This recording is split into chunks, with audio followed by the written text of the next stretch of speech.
My boyfriend confessed. My ex proposed 3 days ago. And I said yes. I didn't yell. I just told him to give back my ring and get out. Weeks later, he would be the one who called me crying, realizing his destiny was. Look, I need to tell you something that's going to sound absolutely insane, and I promise, I'm not making this up.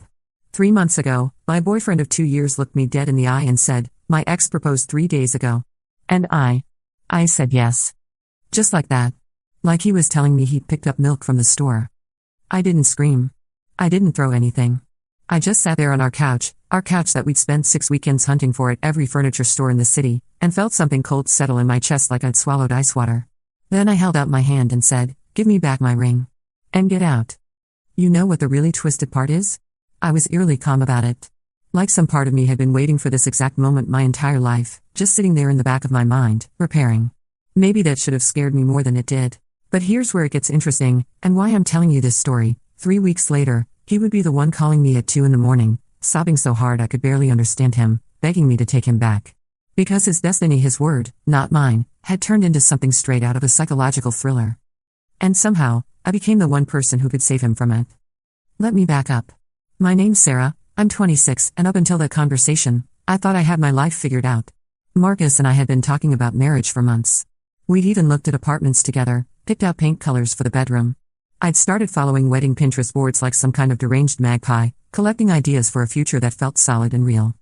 Marcus worked in tech, something with algorithms that he'd try to explain to me over dinner while I nodded and pretended to understand. He was one of those guys who looked good on paper, stable job, nice car, remember to bring me flowers on random Tuesdays. The kind of boyfriend your mom asks about with that hopeful tone in her voice. But there were quirks. Little things that I'd brushed off because, honestly, everyone has baggage, right?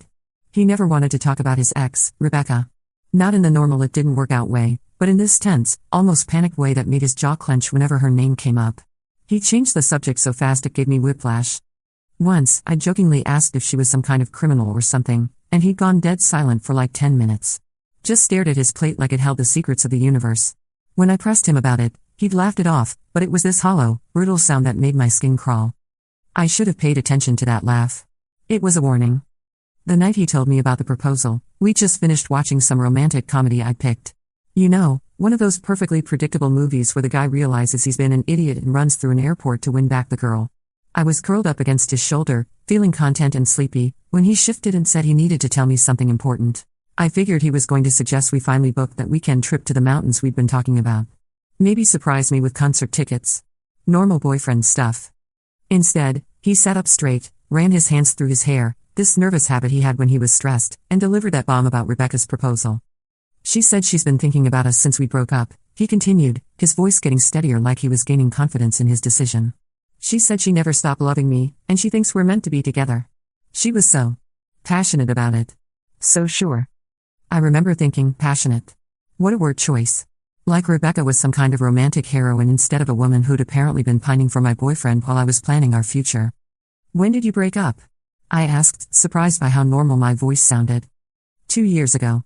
Right before I met you, actually. So she's been thinking about this for 2 years. Apparently. I nodded slowly, processing. And you said yes because? He looked at me then, and I'll never forget his expression. It was almost pleading, like he wanted me to understand something he couldn't quite explain. Sarah, what if she's right? What if I've been fighting against something that was always supposed to happen? What if you and I? What if we were just a detour? A detour. 2 years of my life, reduced to a scenic route he'd taken on his way to his real destination. That's when I asked for my ring back. He handed it over without arguing, which somehow made it worse. Like he'd already written me off completely. After he left, I sat on that couch for 3 hours, turning my grandmother's ring over and over in my hands. It was a simple thing, just a thin gold band with a tiny diamond, but it had been in my family for 60 years. My grandmother had pressed it into my palm the day before she died and made me promise to only give it to someone who deserved it. Marcus had worn it on his pinky finger for 8 months. I thought he deserved it. Apparently, I'd been wrong about a lot of things. The first week after he left was strange. I kept expecting to feel devastated, but instead, I felt empty. Like I was a house after the furniture's been moved out, just echoing rooms and dust outlines on the walls where pictures used to hang. My friends rallied, of course. They brought wine and ice cream and offered to key his car, which was sweet but unnecessary. My sister Emma called me every day with increasingly creative suggestions for revenge, ranging from signing him up for every possible mailing list to hiring someone to leave fish in his air vents. He's going to regret this, she kept saying. Just wait. He's going to realize what he lost. I appreciated her confidence, but honestly, I wasn't sure I wanted him to regret it. I was starting to think maybe Rebecca had done me a favor. Maybe there had always been something off about Marcus, something I'd been too close to see clearly. Like how he never really talked about his feelings, just made these broad, philosophical statements about destiny and fate. How he'd sometimes get this distant look in his eyes when he thought I wasn't watching, like he was somewhere else entirely. How he'd never introduced me to his family, always had some excuse ready when I brought it up. They're complicated, he'd say. You wouldn't like them. What kind of person says that about their family? But the more I thought about it, the more I realized I didn't actually know Marcus very well at all. I knew his favorite coffee order and that he liked action movies and that he was weirdly particular about how towels should be folded. But the deeper stuff? His fears, his dreams, what made him laugh until he couldn't breathe. I was drawing a blank. Maybe Rebecca was welcome to the mystery. Then came the phone call. It was a Tuesday night, almost 3 weeks after he'd left. I was in bed, reading and enjoying the simple pleasure of taking up the entire mattress, when my phone rang. Marcus's name flashed on the screen. I almost didn't answer. What could we possibly have left to say to each other? But something about the timing felt urgent, so I picked up. Sarah? His voice was wrong. Shaky and thin, like he'd been crying. What do you want, Marcus? Oh gosh, Sarah, I made such a huge mistake. The biggest mistake of my life. I need to see you. Please. I know I don't deserve it, but I'm begging you. I sat up in bed, suddenly wide awake. In all the time I'd known him, I'd never heard Marcus sound like this. Desperate. Genuinely terrified. What happened? Rebecca. She's not. Sarah, she's not who I thought she was. She's not who anyone thinks she is. I'm scared. I'm actually scared of her. A chill ran down my spine. What are you talking about? Can I come over? Please. I know how this sounds, but I think she might be watching me.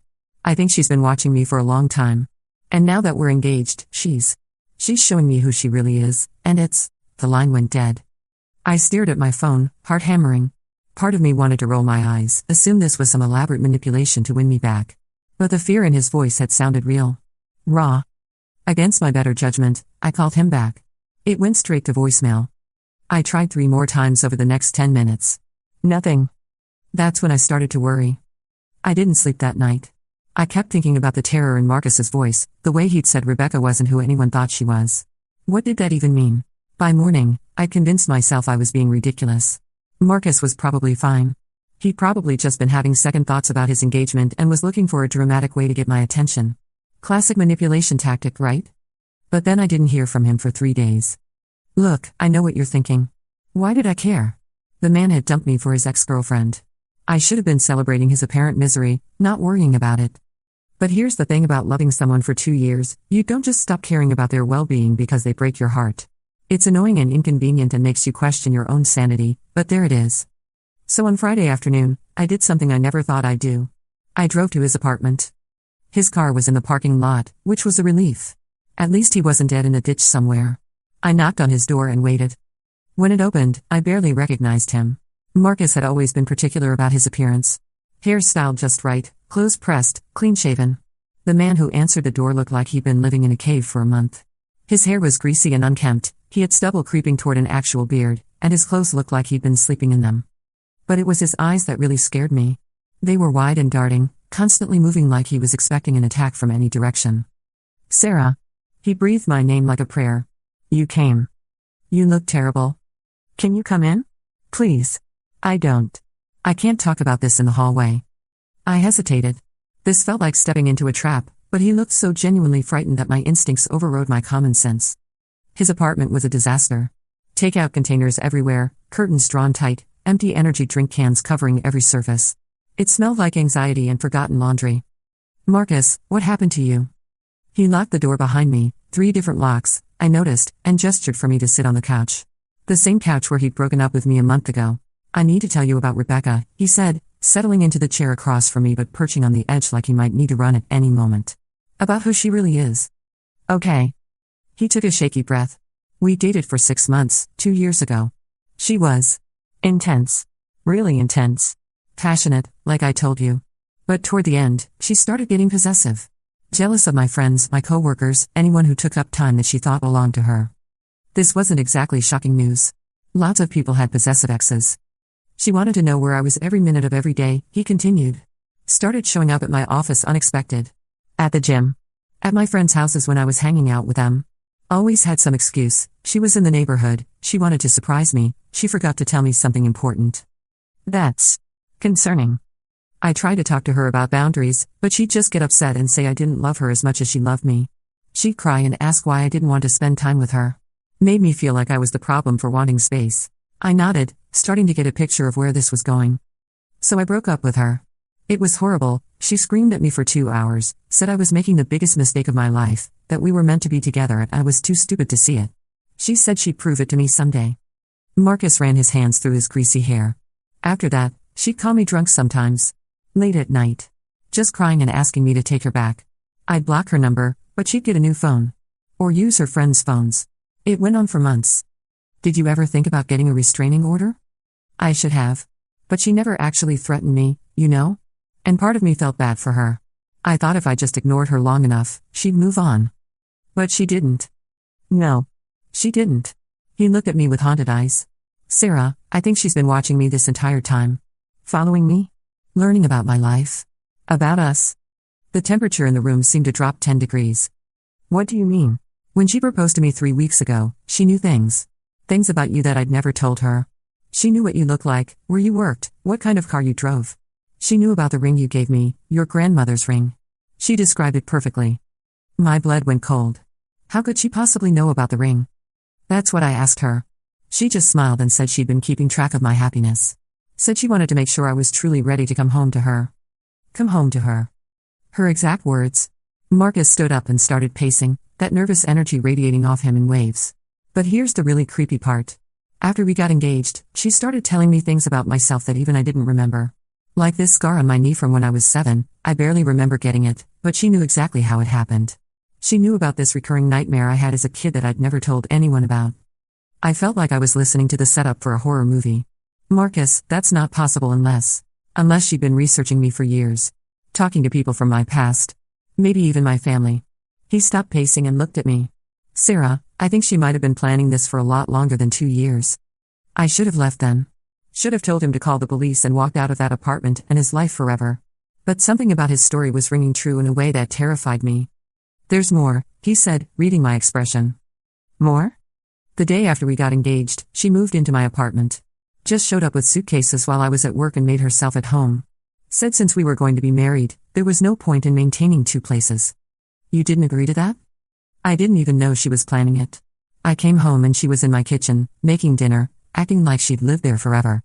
When I tried to talk to her about how fast things were moving, she got upset. The way he said upset made my skin crawl. What kind of upset? Marcus sat back down, leaning forward with his elbows on his knees. She threw a knife at the wall. Just grabbed it off the counter and hurled it. It stuck in the drywall right next to my head. Oh my gosh. Then she started crying and apologizing, saying she was just so happy and excited that she wasn't thinking clearly. She begged me to forgive her, said it would never happen again. She was so convincing, Sarah. So genuinely remorseful. But it did happen again. The very next day. I came home from work and found her going through my phone. When I asked her about it, she said she was just curious about my life before her. Said she wanted to know everything about me because she loved me so much. I was starting to understand why Marcus looked like he hadn't slept in weeks. I told her that going through my phone without permission wasn't okay, and she slapped me. Hard. Then immediately broke down crying, saying she didn't know what had come over her, that she'd never hit anyone before in her life. Marcus. But the worst part? After she apologized, she started talking about you. About how I'd chosen you over her and how that must have hurt. Said she understood why she'd reacted so strongly, she was just protecting what was hers. What was hers? Me. She said I was hers. Had always been hers, even when I was with you. The room felt like it was closing in around me. Where is she now? I don't know. Yesterday morning, I told her I needed some space to think. She said of course, she understood completely, and she'd stay at her place for a few days. But Sarah. He looked at me with genuine terror in his eyes. I don't think she actually left. What do you mean? I think she's still watching me. I've seen her car parked across the street at weird hours. My neighbor mentioned seeing a woman in my hallway yesterday afternoon, just standing by my door. And this morning, I found a cup of coffee on my counter that I know I didn't make. I felt like someone had dropped ice cubes down my spine. Marcus, you need to call the police. And tell them what? That my fiancé made me coffee? Tell them about the knife. About her going through your phone. About the stalking. She'll just deny it. And honestly? She's smart enough to make me sound like the crazy one. He rubbed his face with both hands. Sarah, I think she might have been planning this entire thing from the beginning. I think she never actually let me go. I think she's been orchestrating my life somehow. That's paranoid, is it? He jumped up and grabbed a notebook from his kitchen counter. Look at this. He opened it to a page covered in his handwriting, dates, times, locations. I started keeping track after I realized how much she knew about my life with you. Sarah, every major decision I made over the past 2 years, she was somehow there for it. He pointed to the first entry. Remember when I got that promotion at work? The day I found out, I ran into her at the coffee shop near my office. Said it was such a coincidence, she was just in the neighborhood. I remembered that day. Marcus had been so excited about the promotion, and when he'd mentioned running into Rebecca, I felt a little stab of jealousy that I quickly dismissed. When I started looking for a new apartment last year, she was at 3 of the open houses I went to. 3 different neighborhoods, Sarah. What are the odds of that? My mouth went dry. Maybe she was apartment hunting too. That's what I told myself. But then I remembered the day you and I had that big fight about moving in together. He looked at me intently. Remember? We were at that restaurant downtown, and you stormed out because I said I wasn't ready. I remembered. It had been one of our worst fights. She was there, Sarah. Sitting at the bar. I didn't see her until after you left, and when I did, she came over and bought me a drink. Said she could see I was having a rough night. The pieces were clicking together in a way that made my stomach turn. She comforted you. She listened to me complain about our relationship for 2 hours. Told me that maybe the timing wasn't right, that I shouldn't rush into something I wasn't sure about. She was sabotaging us. I think so. And I think that was just the tip of the iceberg. He flipped through more pages of his notes. She was at my gym. At the grocery store I shop at. At my friend Dave's birthday party last year, said she knew Dave's girlfriend from yoga class. This is insane. It gets worse. Yesterday, I called my mom to tell her about the engagement. You know what she said? She said she was glad Rebecca and I had worked things out because she'd been worried about me. When I asked what she meant, she said Rebecca had called her 6 months ago, crying, saying she was concerned about my drinking and asking if mom had noticed any changes in my behavior. You don't have a drinking problem. Exactly. But she convinced my mother that I did. Made her think that you were somehow enabling it or making it worse. My mom has been subtly trying to get me to break up with you for months, and I never understood why. I felt sick. She's been poisoning people against me. I think she's been poisoning people against anything that might keep me from coming back to her. Marcus closed the notebook and looked at me with desperate eyes. Sarah, I think she's dangerous. Not just obsessive or possessive, actually dangerous. And I think by getting engaged to her, I've put both of us in serious danger. The rational part of my brain was screaming at me to leave. This wasn't my problem anymore. Marcus had made his choice, and now he was dealing with the consequences. I didn't know him anything. But there was something in his voice, something genuinely terrified, that kept me rooted to that couch. Plus, if Rebecca really had been stalking him for 2 years, studying our relationship, learning about me, then I might be in danger too, whether I helped Marcus or not. What do you want me to do? I asked. Relief flooded his face. Help me figure out how to get away from her safely. I tried to break up with her yesterday, but she... He pulled up his sleeve, revealing finger-shaped bruises on his forearm. She grabbed me so hard I thought she was going to break my arm. Then she started crying and saying if I really loved her, I'd give her a chance to prove how perfect we could be together. Marcus, this is domestic violence. I know. But she's smart about it. She leaves marks where they won't show, and she always has this explanation ready. Says she just gets overwhelmed by her feelings sometimes. That's not an excuse. I know that. But when she's being sweet and apologetic, it's easy to forget how scared you were 10 minutes earlier. He looked at me desperately. I think she's been conditioning me somehow. Making me doubt my own reactions. Gaslighting. Classic abuser behavior. Okay, I said, surprising myself. What's the plan? I need to get my important stuff out of here without her knowing. My passport, birth certificate, some clothes. Then I need to go somewhere she can't find me until I can figure out how to handle this legally. Where would you go? My cousin Jake lives upstate.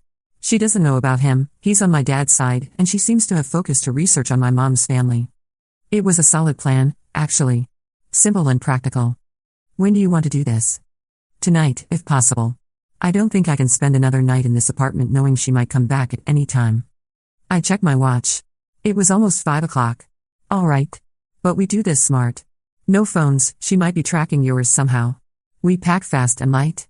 And if we see any sign of her, we call the police immediately. Sarah, I can't tell you how much this means to me. Don't thank me yet. We still have to actually pull this off. We spent the next hour planning. Marcus would pack one suitcase with essentials while I kept watch by the window. If Rebecca showed up, I'd signal him and we'd both head for the back exit that led to the parking garage. It felt like planning a heist, which would have been absurd if it hadn't been so genuinely frightening. Marcus moved around his apartment like a man possessed, grabbing documents from a safe in his closet, clothes from his dresser, toiletries from the bathroom. Meanwhile, I stood by the living room window, scanning the parking lot for any sign of Rebecca. I'd never actually seen her before, which was its own kind of creepy. This woman had apparently been studying my life for 2 years, but I wouldn't recognize her if she walked past me on the street. What does she look like? I asked. Tall, blonde, really put together. Like she stepped out of a magazine. Marcus stuffed his laptop into a bag. She's beautiful, which made it easier to ignore the warning signs at first. They always are. Sarah, I want you to know, I didn't choose her because I didn't love you. I chose her because I was scared of how much I loved you, and she made it seem like that fear was a sign we weren't meant to be together. I turned away from the window to look at him. What? She kept saying that if we were truly meant to be together, it wouldn't feel so scary. That real love should feel like coming home, not like jumping off a cliff. He zipped up his suitcase. But now I realized that what felt like coming home with her was really just giving up. Letting someone else make all the decisions so I didn't have to risk anything. Marcus. I'm not asking you to take me back. I know I burned that bridge. I just need you to know that leaving you was the biggest mistake I've ever made, and it wasn't because I didn't love you enough. It was because I didn't trust myself to love you the right way. Before I could respond, I saw movement in the parking lot. A sleek silver sedan was pulling into a space directly across from the building. She's here, I whispered. Marcus went dead still. Are you sure? Silver car, blonde woman getting out. I watched as Rebecca, and it had to be her, she matched the description perfectly, walked toward the building with purposeful strides. She's coming inside. Back exit. Now. We grabbed his bags and headed for the kitchen, where a door led to a service hallway. Marcus locked his apartment and we hurried toward the stairwell. That's when we heard the elevator ding. We froze. Marcus's apartment was on the 4th floor. If Rebecca was taking the elevator up, we had maybe 30 seconds before she reached his door. Stairs, Marcus breathed. We made it down 2 flights before we heard her voice echoing in the stairwell above us. Marcus? I know you're here. Your car's in the parking lot. Her voice was light and sweet, almost sing-song. It didn't match the terror in Marcus's eyes at all. We kept moving, but quietly now, trying not to make any noise on the metal stairs. I brought dinner from that Thai place you love, Rebecca called out, her voice getting closer. I thought we could talk about the wedding. I have so many ideas. 3 more flights. My heart was hammering so loud I was sure she'd hear it. I saw Sarah's car in the parking lot too. Is she up there with you? That's okay, Marcus. I'm not jealous. I know you needed to say goodbye properly. The casual way she said my name made my blood run cold. Like she knew me. Like we were friends. We reached the ground floor and Marcus pushed open the door to the parking garage. His car was parked near the back, and we had to cross the entire space to reach it. That's when I heard the stairwell door above us open. Marcus. Rebecca called out, and now her voice had an edge to it. Don't make this harder than it has to be. We ran. Marcus's hands were shaking so hard he could barely get the key in the ignition. Behind us, I could hear Rebecca's heels clicking on the concrete, getting closer. Marcus, stop running from me, she called out, and she sounded genuinely hurt. Like he was being unreasonable. We're engaged. We're supposed to be planning our future together. The engine finally turned over. Why is Sarah helping you? Rebecca continued, and now she was close enough that I could see her in the side mirror. She was beautiful, like Marcus had said, but there was something wrong with her eyes. They were too bright, too focused. She's just going to hurt you again, Marcus. Just like she's been hurting you all along. Marcus threw the car in reverse and backed out of the space fast enough to make the tires squeal. Rebecca had to jump out of the way, and for just a moment, I saw her expression change. The hurt, confused mask slipped, and underneath was something cold and calculating. Then we were speeding out of the parking garage and onto the street.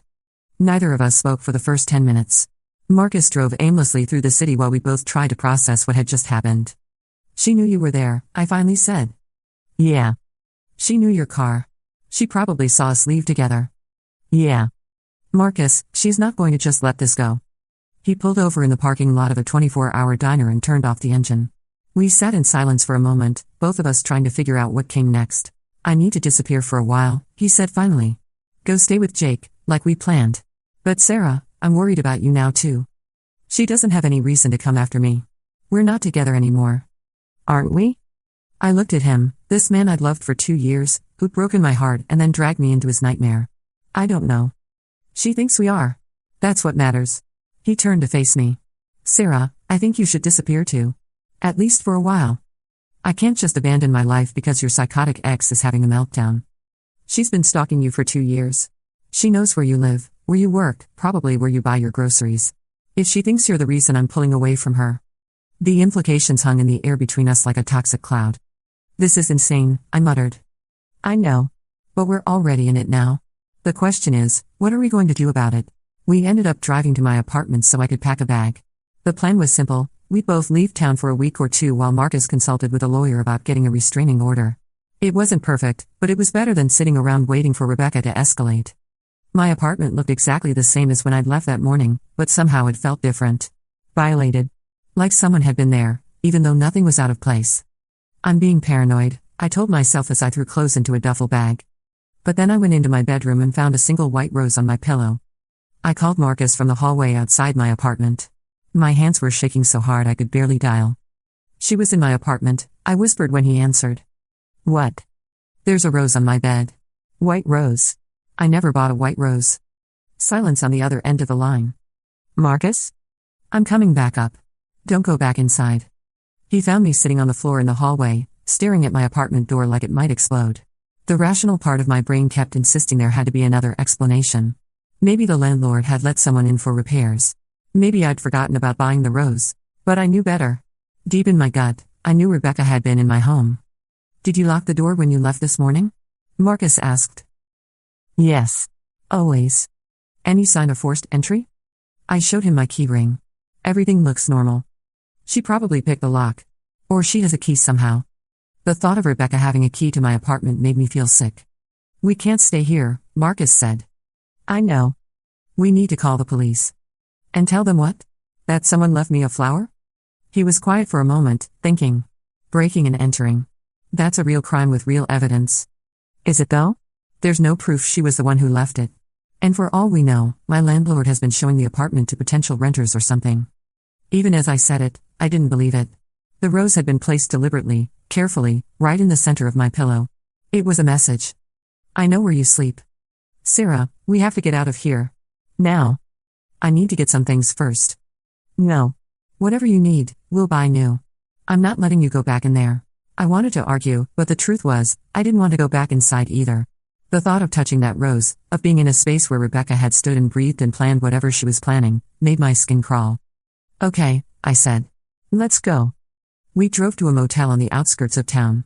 It was the kind of place that rented rooms by the hour and didn't ask too many questions, which felt perfect for our situation. Marcus paid cash for 2 adjoining rooms while I sat in the car, scanning every parking lot and street corner for silver sedans.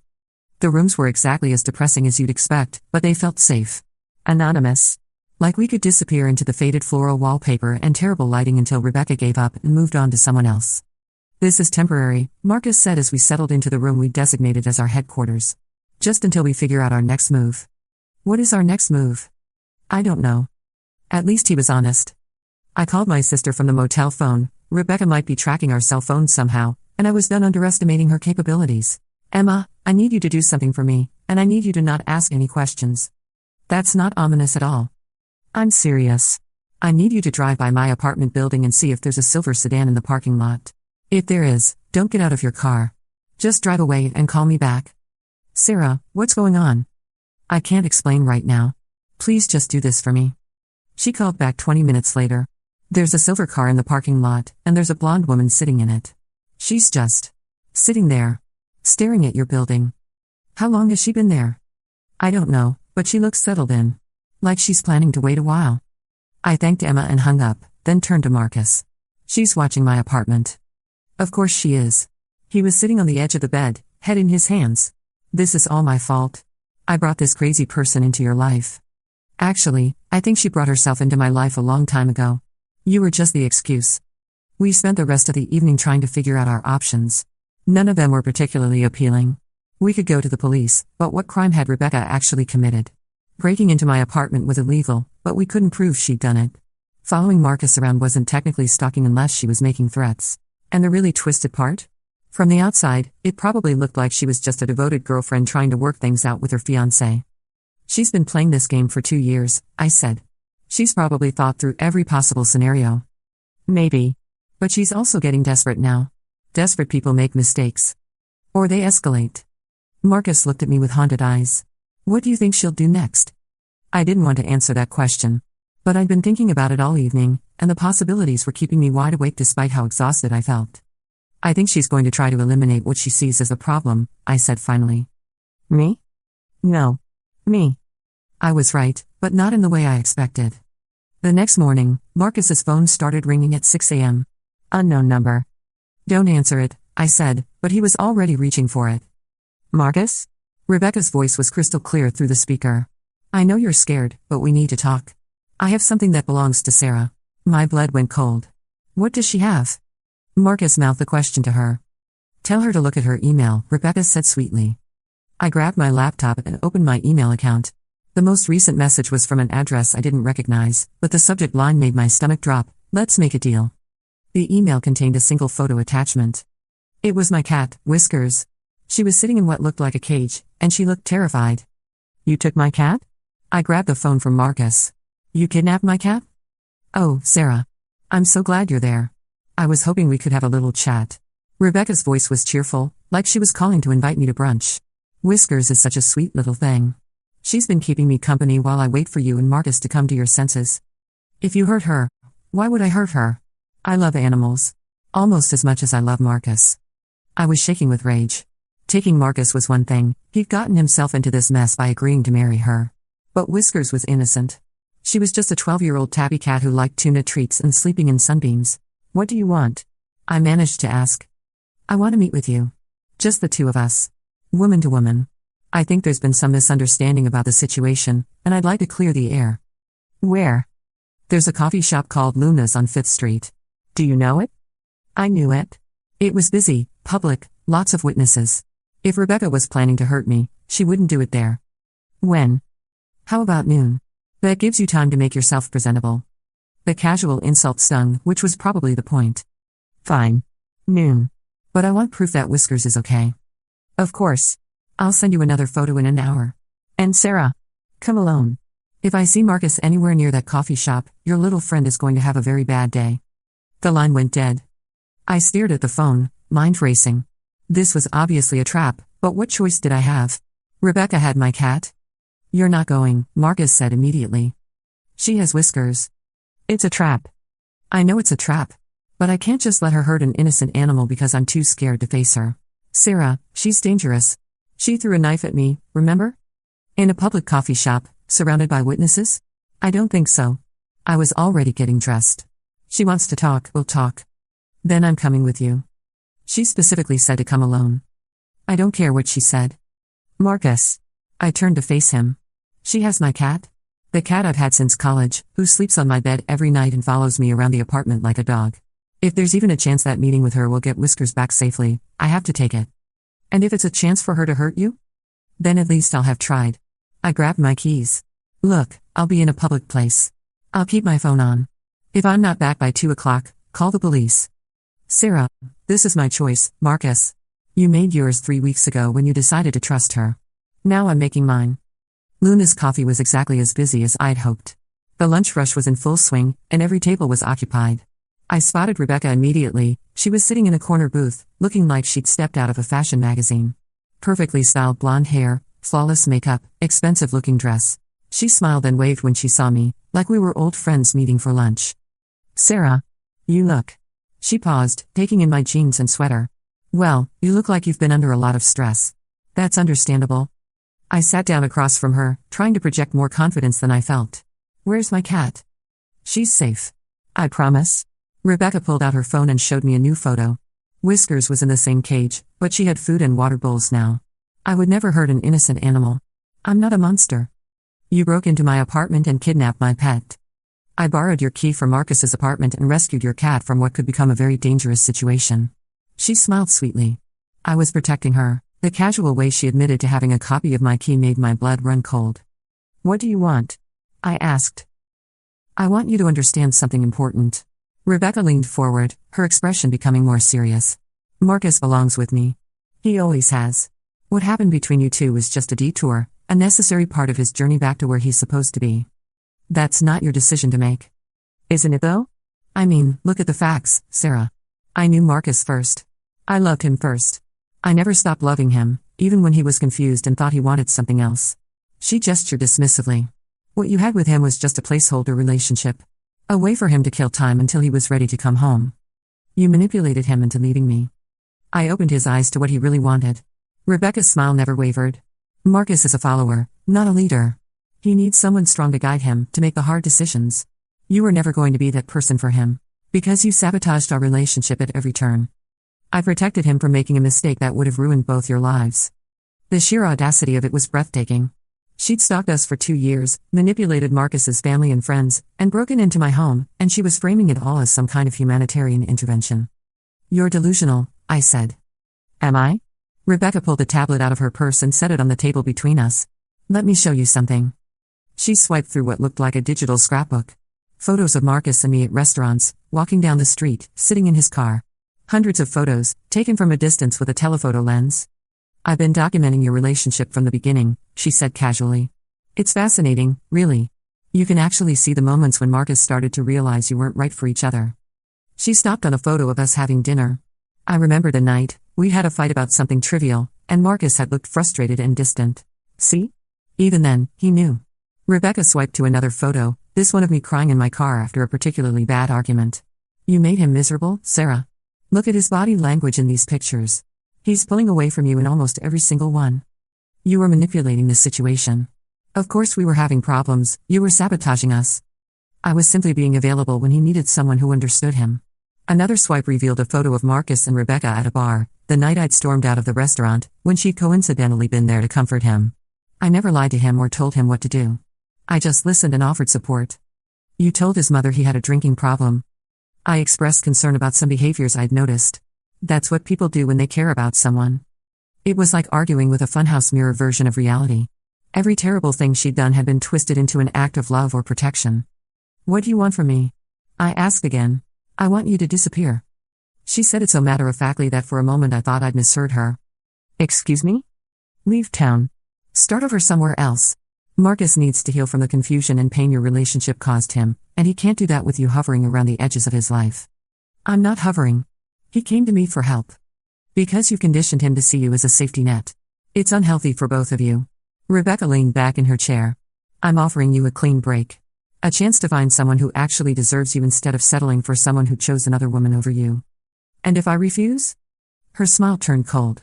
Then things are going to get very unpleasant for everyone involved. Is that a threat? It's a reality check. She pulled her phone back out and showed me another photo of Whiskers. This time, the cat was out of the cage but wearing some kind of harness. Pets are so vulnerable, aren't they? Especially older pets. Whiskers is what, 12? 13? At that age, anything could happen. A heart attack, a stroke, an unfortunate accident. My hands clenched into fists.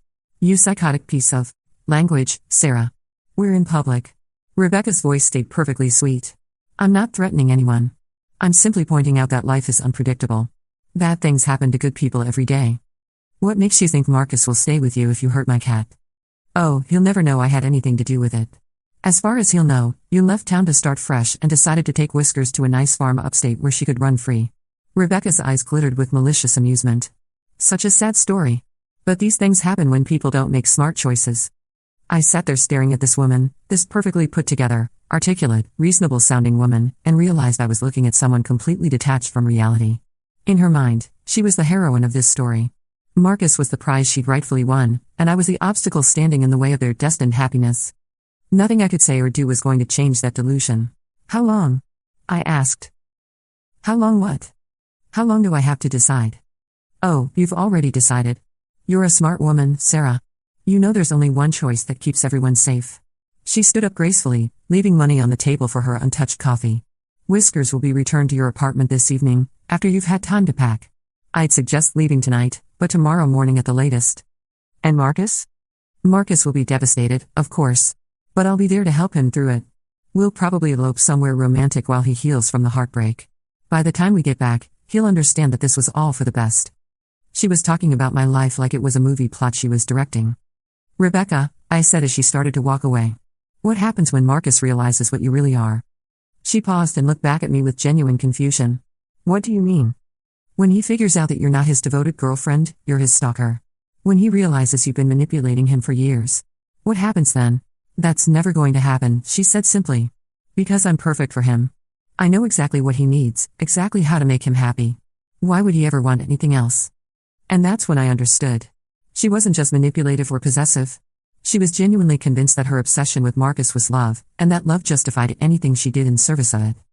She walked away without looking back, leaving me alone with the terrible knowledge that she would never stop. If I disappeared, she'd find some other threat to eliminate. And if Marcus ever tried to leave her again, she'd find a way to make him stay. This wasn't going to end with me leaving town. This was going to end with Marcus trapped in a marriage with someone who saw him as a possession rather than a person. Unless I found a way to stop her. I called Marcus from the coffee shop parking lot. How did it go? He asked immediately. She wants me to leave town. Tonight. Obviously you're not going to do that. Actually, I might. Silence on the other end of the line. Sarah, she has photos, Marcus. Hundreds of them. She's been stalking us for 2 years, documenting everything. She has receipts for every fight we ever had, every moment of doubt or frustration. So she's built a case that you were miserable with me and that she was saving you from a toxic relationship. And the terrifying part? Looking at it from her perspective, it's almost convincing. I told him about the photos, about her twisted interpretation of our relationship, about her complete conviction that she was the hero of this story. She's not going to stop, I said. Even if I disappear, even if you marry her, she's going to keep controlling and manipulating until there's nothing left of the person you used to be. So what do? We make her stop. How? I've been thinking about that during the entire drive back to the motel. Rebecca's greatest strength was also her greatest weakness, her absolute certainty that she was right about everything. She thinks she's smarter than everyone else, I said. She thinks she has us completely figured out and that we're going to do exactly what she expects us to do. Which is, I'm going to disappear, and you're going to fall into her arms, grateful to have someone who understands you. But we're not going to do that. No. We're going to do something she doesn't expect. Something that breaks her narrative about who we are and what we want. Sarah, what are you planning? I took a deep breath. We're going to get married. The silence stretched so long I thought he'd hung up. Sarah, think about it. Her entire plan is based on the assumption that I'm the obstacle standing between you and your destiny. But what if I'm not the obstacle? What if I'm the solution? I don't understand. She thinks she knows me. Thinks I'm some weak woman who's going to slink away at the first sign of real trouble. But what if instead of running, I fight back? What if instead of letting her win Marcus, I marry him first? You want to marry me despite my stalker ex-girlfriend? I want to marry you because I love you, and because she's right about one thing, you do need someone strong enough to make the hard decisions. Someone willing to fight for what matters. This is crazy. So is everything else that's happened in the past month. I could hear him breathing on the other end of the line, working through the implications. It would destroy her entire worldview, he said slowly. Exactly. She's convinced that you chose her, that our relationship was just a mistake you finally corrected. But if we get married, if we show her that we're choosing each other despite everything she's done to tear us apart, she'll lose her mind. Maybe. Or maybe she'll finally realize that Marcus isn't actually hers and never was. Or maybe she'll escalate even further. That was the risk, of course. But doing nothing was also a risk, and I was tired of letting Rebecca set the terms of our lives. Marcus, do you want to marry me? Another long silence. Yes, he said finally. Not because of Rebecca or because of this situation. Yes, because I've wanted to marry you since about 6 months into our relationship, and I was too scared to admit it. Then let's do it. Tonight. Tonight? Nevada's only 5 hours away. We can be in Vegas by evening, married by midnight, and back in town tomorrow morning as husband and wife. Sarah, she's expecting me to disappear tonight. Instead, I'll disappear to marry my boyfriend. When we come back tomorrow, we'll be a united front. Legally bound. A team. What about Whiskers? She said she'd return her tonight. By the time Rebecca realizes I'm not running away, Whiskers will already be safe. I could practically hear him thinking it through. This is insane, he said again. Probably. It might not work. It might not. She might get even more dangerous. She's already dangerous. At least this way, we're facing her together instead of letting her pick us off one by one. Another pause. Okay, Marcus said.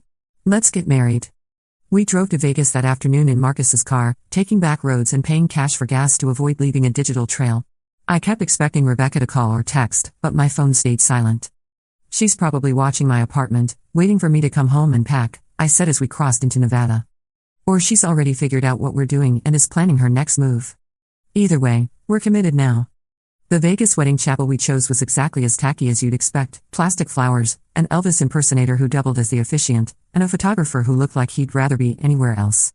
But when Marcus took my hands and promised to love and protect me for the rest of his life, none of the absurdity mattered. We were married at 11:47 p.m. in front of Elvis and two strangers who'd agreed to be our witnesses. It should have been the worst wedding in history, but instead, it felt like the first genuine moment I'd had in weeks. "Hello, Mrs. Matthews," Marcus said when Elvis pronounced us husband and wife. "Hello, Mr. Matthews," I replied, and kissed my husband for the first time. We drove back to the motel that night, our wedding night spent in a rundown room with a broken air conditioner and a vending machine dinner. But we were married, and that felt like winning something important. "What happens now?" Marcus asked as we lay in the dark, holding hands across the space between the twin beds. "Now we go home and see what Rebecca does when she realizes her plan didn't work." "Are you scared?" "Terrified," I admitted. "But also hopeful? For the first time in weeks, I feel like we're in control of our own story instead of just reacting to hers." "I love you, Sarah." "I love you too." We'd figure out the rest tomorrow. We drove back to town the next morning, stopping first at my apartment building to check on Whiskers. As promised, she was there, a little shaken but unharmed, sitting by her food bowl like nothing had happened. "Thank God," I breathed, scooping her up and holding her close. She purred and rubbed against my face, and I felt some of the tension leave my shoulders. That's when I noticed the envelope that had been slipped under my door. Marcus picked it up and handed it to me. My name was written on the front in elegant cursive handwriting. Inside was a single sheet of paper with a brief message: "Congratulations on your marriage. I hope you're both very happy." That's it?" Marcus said, reading over my shoulder. "That's it? No threats? No dramatic promises of revenge?" "Apparently not." We stared at the note, both of us waiting for the other shoe to drop. This felt too easy, too clean. Rebecca had spent 2 years orchestrating Marcus's return to her life. She'd broken into my apartment, kidnapped my cat, and threatened to hurt both of us if I didn't disappear. And now she was just giving up? Maybe it worked, Marcus said uncertainly. Maybe showing her that we chose each other really did break through her delusions. Maybe. But I didn't believe it, and from the look on his face, neither did he. For 3 days, nothing happened. We went back to work. I'd only taken 2 vacation days, so explaining my absence wasn't difficult. Marcus called in sick for the rest of the week and spent the time moving his stuff to my apartment and changing all his passwords and phone numbers. "Just to be safe," he said. We didn't hear from Rebecca. She didn't call, didn't text, didn't show up at either of our workplaces. It was like she'd vanished entirely. "Maybe she really did give up," I said on Thursday night as we sat on my couch, our couch now, watching a movie and trying to pretend everything was normal. "Or maybe she's planning something bigger." "You're paranoid." "I've earned the right to be paranoid." "Fair point." On Friday evening, my phone rang. Unknown number. "Don't answer it," Marcus said immediately. But something made me pick up. "Hello? Sarah?" The voice was unfamiliar, older, female, with a slight accent. "This is Dr. Catherine Walsh. I'm a psychiatrist at Riverside Mental Health Facility." My blood went cold. "Okay? I'm calling about Rebecca Chen. I believe you know her?" "Yes. She was admitted to our facility yesterday evening after what appears to have been a complete psychological break. She was found in a hotel room, surrounded by photographs and documents related to you and Marcus Matthews. She kept insisting that you'd stolen her fiancé and that she needed to make you understand the truth about your relationship." I sank onto the couch, gesturing for Marcus to come closer so he could hear. Is she okay?" "She's stable, but she's been experiencing severe paranoid delusions. She seems to believe that she's been engaged to Mr. Matthews for years and that you somehow manipulated him into marrying you instead." Dr. Walsh paused. "I'm calling because she's been asking to see you. She says she needs to explain something important, that there's been a misunderstanding. I'm not going to see her." "That's probably wise. But I wanted you to know that she's been involuntarily committed for evaluation. She won't be released until we're confident she's no longer a danger to herself or others." "How long will that take?" "It's hard to say. Her condition is quite severe, and she doesn't seem to have any insight into the reality of the situation.